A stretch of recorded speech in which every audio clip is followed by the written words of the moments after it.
ضاق الفضا يا ناس وانحبست الأنفاس والشعور والإحساس مما جرى مقهور. ضاق الفضا يا ناس وانحبست الأنفاس والشعور والإحساس مما جرى مقهور. شيء يهز الروح أودى بقلب جروح بانت بكل وضوح ما عاد به مستور. عاد لنا الأوضاع تتفهم الأحقاد والشر فيهم زاد كبر طغى وغرور. عاد لنا الأوضاع تتفهم الأحقاد والشر فيهم زاد. بسم الله الرحمن الرحيم. إن الحمد لله نحمده ونستعينه ونستغفره ونعوذ بالله من شرور أنفسنا ومن سيئات أعمالنا. من يهده الله فلا مضل له ومن يضلله فلا هادي له. وأشهد أن لا إله إلا الله وأشهد أن لا إله إلا الله وحده لا شريك له. وأشهد أن محمدًا عبده ورسوله. أما بعد فإن خير الحديث كتاب الله وخير الهدي هدي محمد صلى الله عليه وسلم وشر الأمور محدثاتها وكل محدثة بدعة وكل بدعة ضلالة وكل ضلالة في النار. أعوذ بالله السميع العليم من الشيطان الرجيم. بسم الله الرحمن الرحيم. يا أيها الذين آمنوا من يرتد منكم عن دينه فسوف يأتي الله بقوم يحبهم ويحبونه أذلة على المؤمنين أعزة على الكافرين يجاهدون في سبيل الله ولا يخافون لومة لائم. ذلك فضل الله يؤتيه من يشاء والله واسع عليم. يا أيها الذين آمنوا إنما الخمر والميسر والأنصاب والأزلام رجس من عمل الشيطان فاجتنبوه لعلكم تفلحون. Respected brothers and sisters in Islam, Assalamu alaikum wa rahmatullahi wa barakatuh.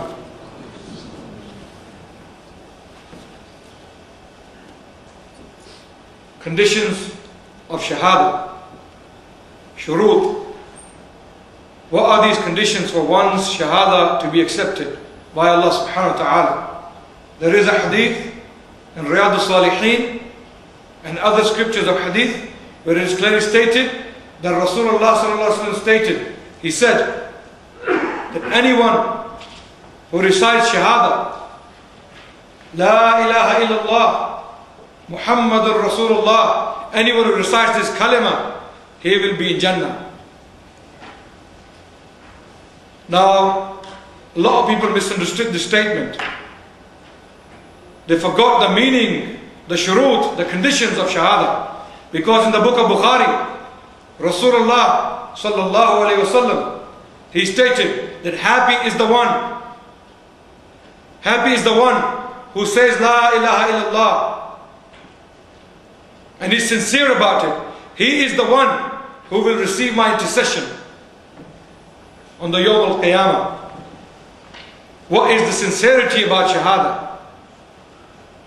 One can easily assert that sincerity means one has to be sincere when saying La ilaha illallah Muhammad Rasulullah. 2 billion Muslims on the face of the earth, they assert that we are sincere in the Shahadah. We say La ilaha illallah Muhammad Rasulullah and we are sincere about this. Look, we fast in the month of Ramadan. Look, we watch nice Islamic programs on TV. We don't pray 5 times a day, but we watch Islamic programs. We say Assalamu alaikum to you whenever we see you. I'm a Muslim. I'm sincere. I say La ilaha illallah and I'm sincere about this because I do these things.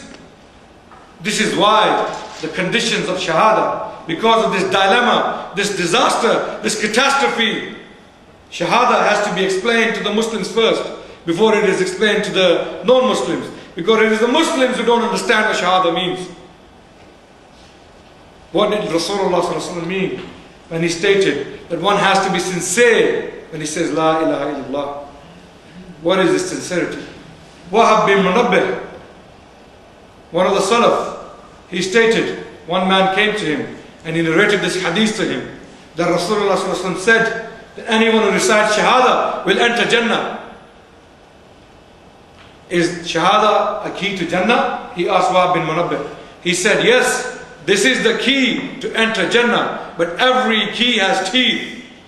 Every key has teeth, and if one of the tooth is missing, the door will not open. For this reason, the ulama from the Quran and Sunnah, they gathered these shurut. These are essential for one's Shahadah to be accepted. And many of the shurut have already been spoken about by my brother Murtaza Khan, and they will be spoken about following my speech by Shaykh Haytham al-Haddad.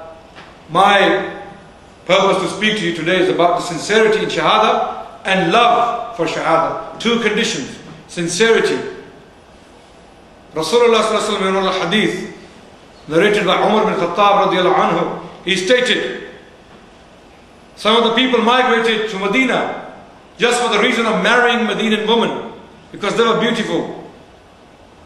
And they came to Medina so that they can marry them. And the news reached the ears of the Prophet ﷺ. He stated, إِنَّمَا الْأَعْمَالُ بِالنِّيَّاتِ. The actions are based upon intentions. Anyone who migrated for the sake of Allah subhanahu wa ta'ala, he has migrated indeed for the sake of Allah subhanahu wa ta'ala. And anyone who migrated to get married to a woman, he has indeed migrated for that purpose. Meaning, that is the ajr he will get. So if you made hijrah, you went through so much difficulty. Do you know what hijrah meant, brothers? Hijrah to the Rasulullah, to the Prophet of Allah, it meant leaving his family behind. It meant leaving Abu Bakr's family behind. It meant travel through desert for 8 days, day and night, on a camel's back. It meant Abu Bakr's daughter, Asma bint Abu Bakr, getting a slap on her face by Abu Jahl. The slap was so hard that one of the earrings of her ear went flying away, yards away. And the kuffar rebuked Abu Jahl. Why did you slap such a young girl? This hijrah meant to Rasulullah everything. Ali bin Abi Talib, when he made hijrah, after returning all the amana, all the belongings of kuffar which were placed with Prophet of Allah as a trust. Prophet, when he left Medina, he gave these things to Ali, put him on his bed, and he said to him, when you wake up in the morning, return these things to the people. And when he woke up, he returned those things and he made his way to Medina. He walked to Medina. He walked for 8 days. He was resting in the day and he was traveling at the night. 8 days Ali radiallahu anhu, a young man, walked to Medina. This is what hijrah was. So this is what Rasulullah meant in this hadith, that you took so much difficulty in your hijrah, and some of you are migrating for women to marry them. Your intention is impure. You're not khalis, you're not mukhlis. In your intentions, you will not be given ajr. You will be given ajr, i.e. you will be given dunya. You may marry a woman, but you have no ajr in the hereafter, because your shahadah was not sincere. Allah subhanahu wa ta'ala in the Quran, in Surah Al-Bayyinah, states, A'udhu billahi minash shaitanir rajim, Bismillahir Rahmanir Rahim, وَمَا أُمِرُوا إِلَّا لِيَعْبُدُوا اللَّهِ مُخْلِصِينَ لَهُ الدِّينَ. We did not command them, the mushrikeen and Ahlul Kitab, except to be sincere in their deen, except to be sincere in their religion. This was the only commandment which was given to them. Be sincere. Be sincere. Don't play games with Allah subhanahu wa ta'ala. قُلْ يَا أَهْلَ الْكِتَابِ لَا تَغْلُوا فِي دِينِكُمْ وَلَا تَقُولُوا عَلَى اللَّهِ إِلَّا الْحَقِّ. O people of the book, do not exceed limits in your religion. Do not play games with Allah subhanahu wa ta'ala. Do not play games with your deen. Do not say about Allah subhanahu wa ta'ala except what is haqq, what is the truth. In this ayah, Allah is telling us that this is what they were commanded to do. وَمَا أُمِرُوا إِلَّا لِيَعْبُدُوا اللَّهِ مُخْلِصِينَ لَهُ الدِّينَ حُنَفَاءَ وَيُقِيمُوا الصَّلَاةَ وَيُؤْتُوا الزَّكَاةَ وَذَلِكَ دِينُ الْقَيِّمِ. And this is the firm deen. This is our religion. This is the deen. This is the way of life which is firm. How are you mukhlis? Your ikhlas is demonstrated by your actions, by your obedience to Allah subhanahu wa ta'ala. One can easily say La ilaha illallah Muhammadur Rasulullah and then do the opposite. Do the opposite. Like we have people who are Muslims. Some of them are the worst criminals on the face of the earth. I've seen people with kufi on their head, with a mark on their forehead of sajda, selling wine in shops in London. I've seen sisters wearing hijab, selling cigarettes and wine. I've seen a sister in Birmingham busting out wraps out of a car and shaking at the same time hijab. I've seen a brother with long beard smoking cigarette. I heard a story of a Muslim brother with long beard. Subhanallah, I can carry on, I can go on and on and on. I can give you so many examples. These are the examples of the Muslims today. This is the quality we have today. This is the quality of our deen today. This is why you are disgraced on the face of the earth. This is why you have no abode to rest. This is why you're pursued. This is why you're not left alone. This is why your deen is demonized. And you are sitting doing nothing. Nothing. Because your deen is nothing. Your ikhlas doesn't exist with your deen. If it did, you would be a power in this world. You would be something to reckon with. You wouldn't be easy to mess with. I'll give you some examples of iman and sincerity of those who said La ilaha illallah and believed in it.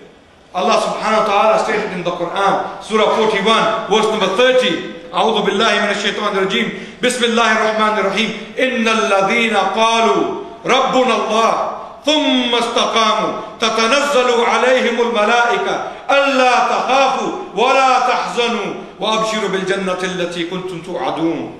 Those who say Allah is my Rabb, ثم استقاموا, and then they are firm, they are strong, they are solid on their aqidah, they believe. تتنزل عليهم الملائكة, then Allah subhanahu wa ta'ala sends angel upon them. ألا تخافوا ولا تحزنوا, do not fear, do not despair, as your abode is Jannah. Your abode is Jannah. These are the people who were promised Jannah because they said Allah is our Rabb, and they were firm, they were sincere. Who were these people? Khubayb, one of the companions of Rasulullah sallallahu alaihi wasallam. He was about to be crucified by the Meccans. He was captured in one of the battles, and the Meccans bought him, and they were crucifying him. At the same time they were torturing him, and some of the kuffar, they came to him and they said to him, would you wish Muhammad to be in your place? He said, Wallahi, even if I was crucified 100 times, I wouldn't wish my Rasul, my messenger, my Nabi to be pricked by a thorn in my place. I wouldn't wish that for him. This is Khubayb, who was crucified. His crucifixion was so severe, it was so vicious that one of the Sahabi, who was a kafir at the time, watching the crucifixion, his name was Sa'id, he used to cry in the later days in Medina. And Umar bin Khattab asked him, why do you cry so much? He said, the words of Khubayb when he was crucified, they are ringing in my mind. I cannot forget those words. I just cannot get over them. Ali al-Madani, rahimahullah, the teacher of Imam Bukhari, rahimahullah, he stated, 2 men saved Islam from extinction. 2 men saved Islam from destruction. I'm giving you examples of sincerity. Everyone knows what sincerity is. Sincerity simply means to say a kalima and believe in it and act upon it. This is sincerity. Obey the command of Allah subhanahu wa ta'ala.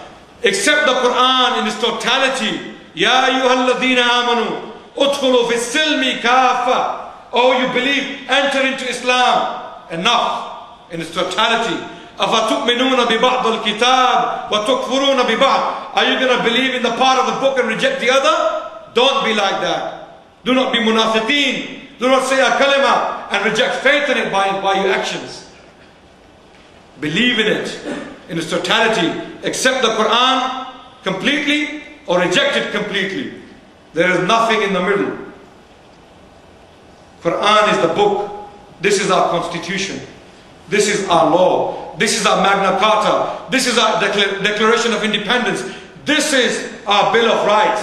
This is our Geneva Convention. And we have Muslims speaking like this today. That look at the Western democracies. They are so prosperous. They are so virtuous. They have so many good things about them. Look at the principles. Look how we're treated in this country. It's true. It's very true. Muslims have been given many rights in this country. And other rights have been taken away at the same time. In these very democracies, 46,000 rapes every year in Britain. Someone is being raped right now as I speak to you. Some woman on this island of Britain is being raped right now as I speak to you. 160 rapes every day in this tiny island, governed by liberal democracy. We're not enemies of this country. We sympathize with the society in this country. This is why we're putting this religion, this faith, this deen in front of them, that they may change their situation. But first we have to convince the Muslims. That's the dilemma. The Muslims don't understand what Shahadah is, what La ilaha illallah means. Accept Islam or reject it. This is what sincerity is. This is exactly what sincerity is. Like the Sahaba, Tabi'een and Taba Tabi'een accepted it. خَيْرُ النَّاسِ قَرْنِي ثُمَّ الَّذِينَ يَلُونَهُمْ ثُمَّ الَّذِينَ يَلُونَهُمْ أو كما قال عليه الصلاة والسلام. These are the words of Rasulullah sallallahu alaihi wasallam, narrated by Imam Muslim. That the best of the generation is mine, and the one which comes after that, and the one which comes after that. Why? Let's examine why. Let's see why. Abu Bakr, as Ali al-Madani stated, that these are the two people who saved Islam from extinction or destruction. Abu Bakr and Imam Ahmad bin Hanbal. Why? Abu Bakr, when Rasulullah sallallahu alaihi wasallam died, he sent an army to fight the Romans under the leadership of Osama bin Zayd. That was the only army Muslims had. Entire Arabian Peninsula apostated, except Banu Thaqif, one tribe near Taif, and the people of Medina, and a few people here and there. All of them rebelled. They refused to pay zakat. This is where the ayah comes in. وَمَا أُمِرُوا إِلَّا لِيَعْبُدُوا اللَّهَ مُخْلِصِينَ لَهُ الدِّينَ حُنَفَاءَ وَيُقِيمُوا الصَّلَاةَ وَيُؤْتُوا الزَّكَاةَ وَذَلِكَ دِينُ الْقَيِّمِ. What is ikhlas in deen? What is sincerity in deen? Acting upon this deen. How do we know this? From the actions of Sahaba. When people refused to pay zakat, he said, I'm going to fight them.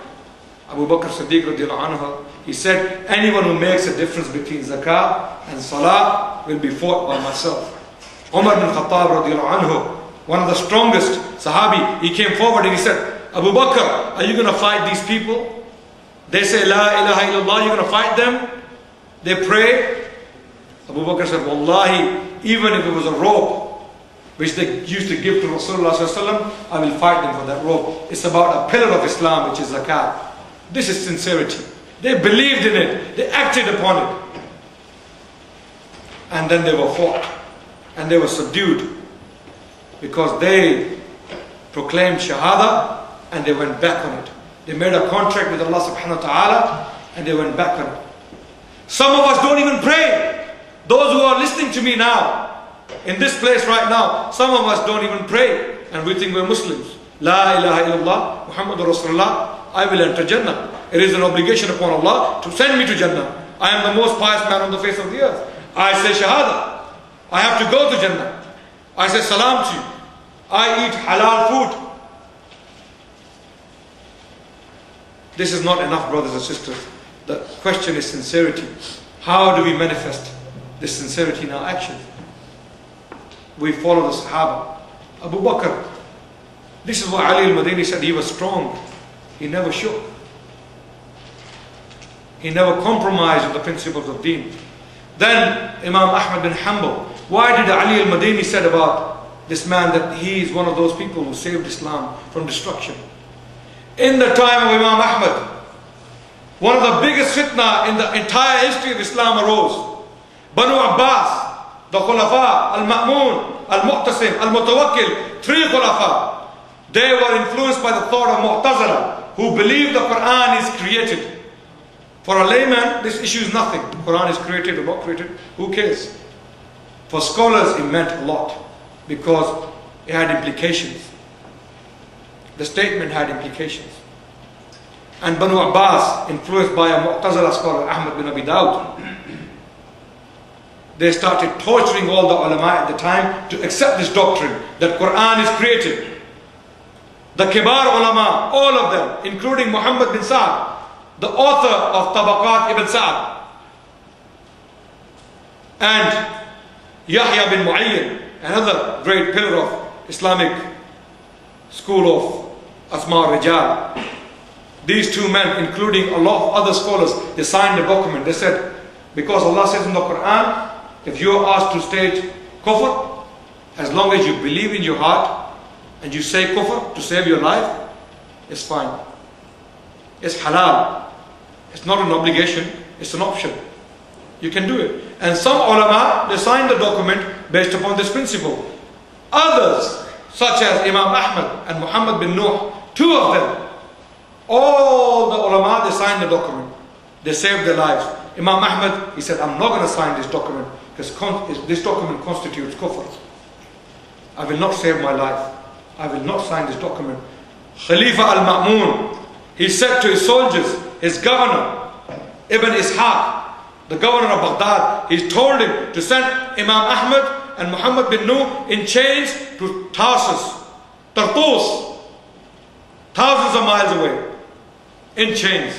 They were sent there and they were due to be executed next day. And Imam Ahmad fell on his knees and he prayed to Allah subhanahu wa ta'ala, Ya Allah, do not gather us together. Do not collect us meaning me and Muhammad, with Khalifa al-Ma'mun. And the same night Ma'mun died. The same night he died. They were sent back for further testing. And Mu'tasim Billah, it is narrated about him in the Islamic sources that he was 7 feet tall. When he used to drive a sword through a man, it used to go as far as the waist. This is how powerful this man was. He invited Imam Ahmad to come in front of him. And when Imam Ahmad was brought in front of him from the prison, he was put in front of him. 2 men were executed in front of him, there and then. Imam Ahmad watching 2 men being executed in front of him, and he knew he will be the next. He will be the next execution. Mu'tasim executed those 2 men. They were bleeding in front of Imam Ahmad. And Imam Ahmad, he had sincerity, ikhlas, love. He believed. He was one of those who said, Rabbum Allah. And he was firm in his deen. He was firm in his belief. His aqidah was that no one can harm you. Like Rasulullah said to Ibn Abbas, his cousin, Ya Ghulam, oh young boy, listen. Even the entire universe, if it gets together to harm you, it cannot inflict any harm unless what Allah has decreed for you. And if the entire universe gets together to benefit you, it cannot give you no benefit unless it is decreed by Allah subhanahu wa ta'ala. He knew this. He believed in this. He knew this Khalifa, Mu'tasim, is harmless. It is Allah who sends affliction. And he sat next to a scholar named Abdul Rahman, who was a student of Imam Shafi. And do you know what he said to him? Imam Ahmad, in front of whom there are 2 men executed, just a few minutes ago. He sits next to Abdul Rahman, the student of Imam Shafi, and asks him, what is the opinion of Imam Shafi about wiping over the socks? This is a man who is about to be executed, and he's speaking to another scholar, asking him about wiping over the socks, while he knows that 10 minutes later, or 20 minutes later, he's about to be executed. This is the iman these people had. And then his turn came. Mu'tasim asked him, Ahmad, he asked him sweetly, nicely, accept what I have to say. Listen to me. accept it. Imam Ahmad said, Ya Amir al-Mu'mineen, I'll accept whatever you have to say. Just give me a dalil from Quran and Sunnah. I will accept. And Mu'tasim had no dalil from Quran and Sunnah. Therefore, Imam Ahmad was lashed. He was lashed. Mu'tasim invited his slaves to lash him, and he fell unconscious. And then he woke up. He came back to consciousness. He was lashed again. You know, Imam Ahmad was a thin man. Some narrations state when the wind used to blow, he used to go with the wind. This is how thin he was. And he used to live in a hut, a very moderate house. And look who he's speaking to. He's speaking to the most powerful man on the face of the earth. He's speaking to the chairman of China or Obama of the time. And he's telling him, give me something from Quran and Sunnah and I'll accept. And then he was lashed again. 3 times he was lashed. And one of the narrators state that if one of those lashes was given to an elephant, that elephant would have been shaken. And Imam Ahmad was tortured for 14 years. He was persecuted for 14 years, but he never gave up. For this reason today we are on this aqidah, the Quran is not created. It's kalamullah, it's the word of Allah which is not created. It is the knowledge of Allah. Knowledge of Allah is not created. Knowledge of Allah is eternal, because Allah has existed from eternity and His knowledge has existed from eternity. Because Allah was not Jahil at what time and then He became an alim later. This doesn't happen. Allah is an alim, al-alim, from eternity.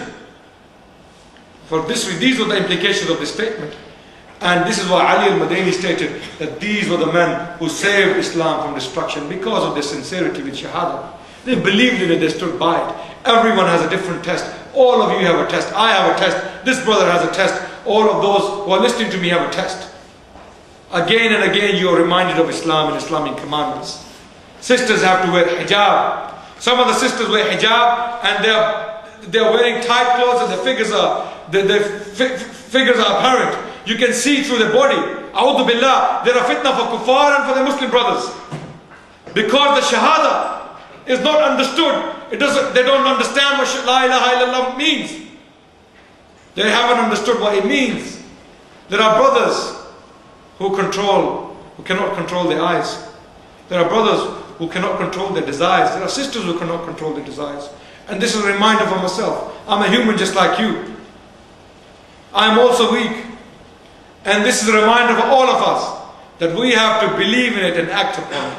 This is ikhlas. This is sincerity. I can go on and on and on, tell you stories left, right and center. But the core of the matter is that become sincere by acting upon your religion, your deen. This is sincerity, as Allah is clearly stating in the Quran. In Surah Zumar, verse number 3, Allah subhanahu wa ta'ala states, A'udhu billahi wa shaitanir rajim, Bismillahir Rahmanir Rahim, Ala lillahi dinu khalis. Isn't the deen which is khalis for Allah subhanahu wa ta'ala? Isn't the pure religion, pure deen for Allah subhanahu wa ta'ala? Imam Ibn Kathir rahimahullah, when commenting on this verse, he stated that by this statement Allah subhanahu wa ta'ala means that you worship none other but Allah alone. Because the next part of the verse actually states clearly that this is talking about worship. وَالَّذِينَ اتَّخَذُوا مِن دُونِهِ أَوْلِيَاءَ مَا نَعْبُدُهُمْ إِلَّا لِيَقَرَّبُونَ إِلَى اللَّهِ زُلْفَى إِنَّ اللَّهَ يَحْكُمُ بَيْنَهُمْ فِيمَا مَا هُمْ فِيهِ يَخْتَلِفُونَ إِنَّ اللَّهَ لَا يَهْدِي مَنْ هُوَ كَاذِبٌ كَفَّارٌ. Allah subhanahu wa ta'ala is telling us this verse is about worshipping. That Allah His deen is for sincere people. Those who accept it sincerely. And what is the sign of sincerity? When you act upon this deen, when you worship Him properly. And worship constitutes everything. Islam is a deen, it's a comprehensive way of life. It starts from your bedroom and it goes to the throne of the king. The kings are not exempted. The rulers are not exempted. The bus driver is not exempted. A clerk is not exempted. Husband is not exempted. Father is not exempted. Brother, sister, mother, sons, none of them is exempted. Islam is for all of them. One of the Sahabi, some of the kuffar, they were laughing at him and they said to him that your Prophet even teaches you how to make istinja, how to wash yourself after answering the call of nature. He said, yes, he teaches us everything. This is deen. This is deen. And they were not apologetic about this. They were not shameful about this. Unashamedly, he said to the kafir, yes, this is what he teaches us. And this is what made them a better human being. Because of their sincerity. Because of their sincerity, look at what Allah gave them. In Surah Nur, Surah number 24, verse number 55, Allah subhanahu wa ta'ala made a promise to these people. أعوذ بالله من الشيطان الرجيم بسم الله الرحمن الرحيم وعد الله الذين آمنوا منكم وعملوا الصالحات ليستخلفنهم في الأرض كما استخلف الذين من قبلهم. It is a promise of Allah to those who believe among you and do righteous deeds, that Allah will grant you succession on the land. And what did Rasulullah say for the three generations? خير الناس قرني ثم الذين يلونهم ثم الذين يلونهم. These three generations were the generations which conquered the entire planet. Rasulullah passed away in 632 CE, in 11 Hijri, exactly a century later. Exactly a century later. 732 CE. Muslims were in southern France. Muslims are in southern France. On the other side, they were in northern China. The largest empire the world had ever known. This promise was fulfilled to those who were sincere to the call of Allah subhanahu wa ta'ala.